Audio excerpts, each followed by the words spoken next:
আজ ভয়াল ২৫ মার্চ। দেশের ইতিহাসে এক বিভীষিকাময় রাত। ১৯৭১ সালের এই কালরাতে ঘুমন্ত জাতির উপর নেমে এসেছিল নির্মম হত্যাযজ্ঞ। তৎকালীন ইয়াহিয়া সরকার সেই নির্লজ্জ নীল নকশার নাম দিয়েছিল অপারেশন সার্চলাইট। পাকিস্তানি সামরিক বাহিনী ঠান্ডা মাথায় নিরপরাধ ঘুমন্ত বাঙালিদের উপর ওই রাতে যে হত্যাযজ্ঞ চালিয়েছিল তা পৃথিবীর ইতিহাসে অন্যতম এক ভয়াবহ গণহত্যার নজির।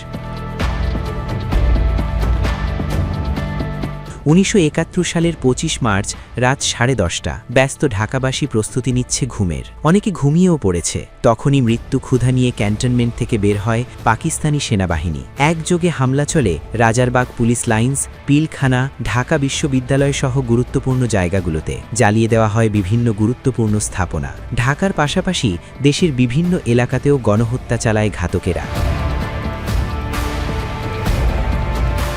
অত্যাধুনিক সমরাস্ত্রে সজ্জিত হানাদার বাহিনীর অতর্কিত হামলায় শহীদ হন নিরপরাধ মানুষ। প্রেসিডেন্ট ইয়াহিয়া খানের নির্দেশে এই গণহত্যার নীলনকশা তৈরি করেন পাকিস্তান সেনাবাহিনীর মেজর জেনারেল খাদিম হোসেন রাজা ও মেজর জেনারেল রাও ফরমান আলী। ২৬ মার্চ ভোরে এই গণহত্যার খবর ছড়িয়ে পড়ে সারা দেশে। ফুঁসে ওঠে মুক্তিকামী জনতা।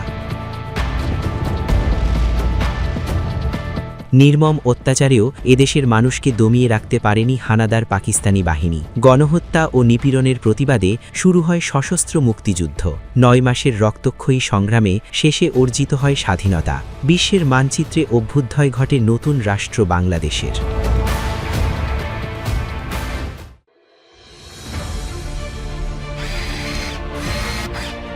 আলোতে থাকুন, ফোকাসে থাকুন, হাত রাখুন প্রজন্মের হাতে।